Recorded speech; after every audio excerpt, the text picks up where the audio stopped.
जय भीम, जय भारत, जय संविधान। बाबा साहब अम्बेडकर जिंदाबाद। मान्यवर काशी राम साहब अमर रहे।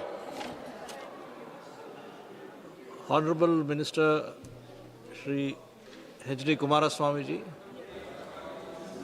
Honorable Speaker, sir, thank you for giving me the opportunity to speak in this August House on such a historic occasion. Sir, I have said this before and I say it again today.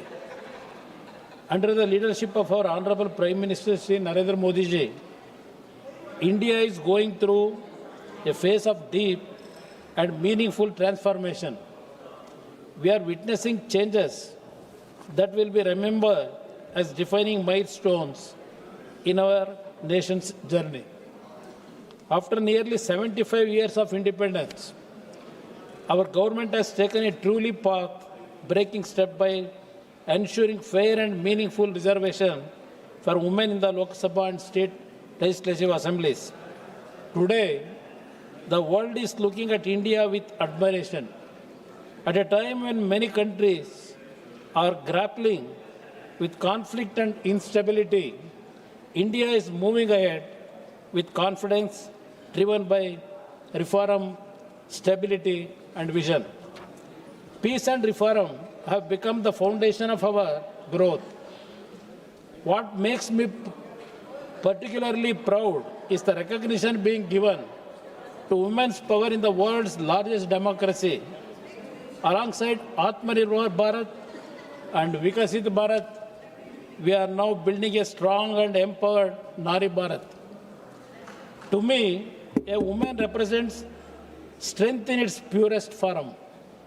She balances multiple roles as a mother, a sister, a wife, a daughter, and yet continues to be a pillar of support of our society. A woman is not just a role or a relationship, she is Shakti itself. This reservation should not be seen as a favor. It is in fact a recognition, a tribute to the strength and contribution of women in our society.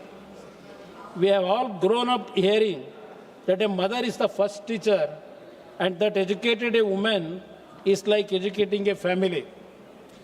By bringing women into the core of our legislative system, we are strengthening the very foundation of our democracy. On this historic day, I truly believe the Mother India must be proud of all of us. I am really very happy that the implementation of the Women's Reservation Bill is being advanced and the strength of the Lok Sabha is being expanded to accommodate the women of India. There is a reason for my happiness. It was my party, the Janata Dal, and my father, Shri HD Devegowda ji, as Chief Minister of Karnataka, who first conceived the idea of 33% reservation for women in state assemblies and parliament. This was in 1995.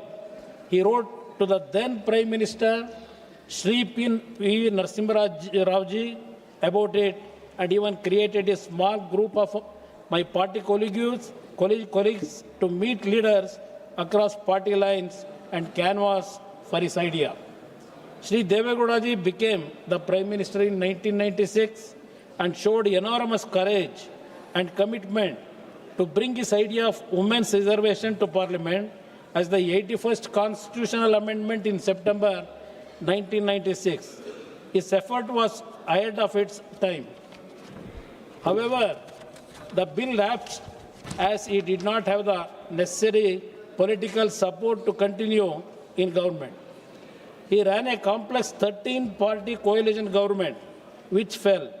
The Congress, which was supporting his government from outside at the time, did not tolerate any of his progressive measures and withdraw support.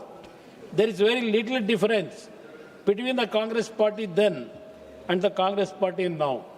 It has remained obstructionist.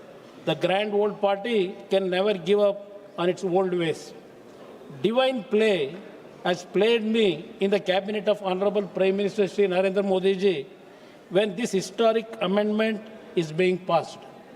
Besides the small fact that it fulfills Sri H.D. Devegowda's dream in his own lifetime.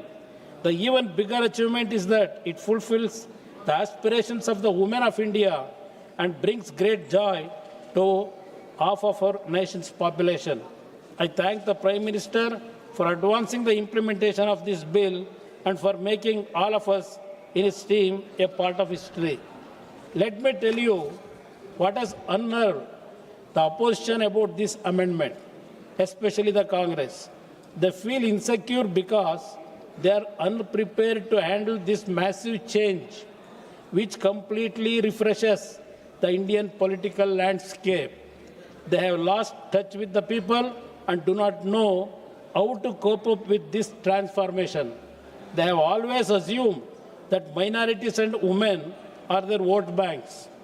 But ever since Prime Minister Narendra Modi ji has come to the helm, women in rural areas, among minorities, and in tribal regions have steadily come to believe in his leadership and the delivery capacity of the NDA government.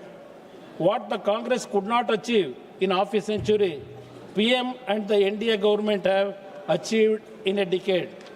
Next, I want to address the case being made on behalf of the southern states that they will lose out in this exercise, that they will be overpowered in the heartland. This is nothing but fear-mongering. I have been the Chief Minister of Karnataka twice, and I can say with certainty that the argument made by the DMK is their own. It does not represent the southern states. You should remember that the DMK has historically been uneasy with the Indian state. That has never been the case with other southern states. Sri N. Chandrababu Naidu ji has secured the support of all parties in Andhra Pradesh and passed a resolution in support of this amendment. Is he lesser patriot, or people in Telangana, Karnataka and Kerala reacting the same way as the DMK is reacting in Tamil Nadu? Sir, the Congress party, which has lost the capacity to think independently, which has lost the ability to develop its own arguments, is now being led by DMK's narrative. Sri Rahul ji called himself the younger brother of Sri M.K. Stalin ji some time back. But it appears after the seat sharing disputes that the elder brother is angry with his younger brother, but the younger brother is still looking for some love from the older brother. Can a national party like the Congress party go to Uttar Pradesh or Bihar or Madhya Pradesh and make DMK's argument on either devolution of central funds or decentralization or delimitation of constituencies? Can they make the anti-India argument there? Perhaps they can do it only if they have given up hope of contesting and winning in those states. Instead of getting the DMK to follow the national line, the Congress are sadly following the DMK's argument. Recently, when Congress DMK seat-sharing talks for assembly elections were happening, Congress leaders were pleading for respect from the DMK. They were pleading DMK to form a coalition government and share power. In Kerala, what do we see? What are the Congress and CPM abusing each other? It is in the media for everybody to see and read. That is the dissonance that we see in the IND alliance. Is there any such dissonance that you see in India? The opposition under the Congress has got into the habit of scaring people and creating a doomsday scenario about everything our government says and does. The people of India have begun to see through this. Just look at the number of issues the Congress-led opposition has raised in the recent past and has conveniently forgotten about it in a short period of time.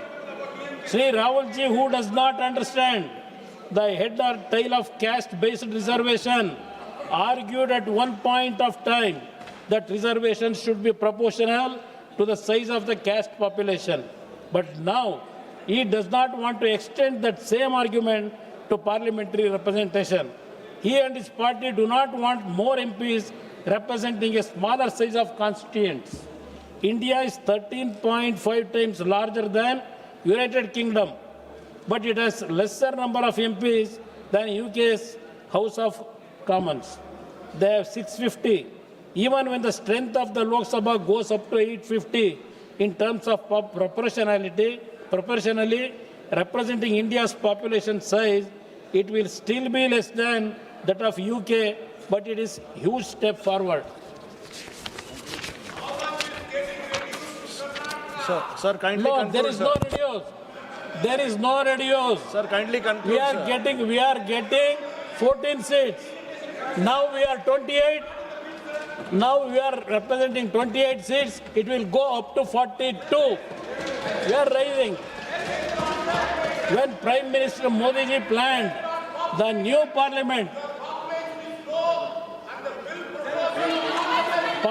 building, it was obvious and it was stated clearly that infrastructure was being expanded to accommodate more MPs after the delimitation process.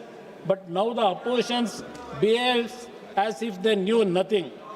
The delimitation argument that the opposition had picked up is now irrelevant because our government has assured a 50% flat increase of parliament seats across the states. That means no state loses what they already have. In fact, they will gain. This gain is not just for the states, but for Indian democracy as a whole. Let me remind the opposition that the campaign to save democracy in 2024, Modi ji has shown the real way to strengthen democracy by empowering the women of this nation. I conclude by saluting his vision. Thank you, sir. माननीय श्रीमती संजा रे madam.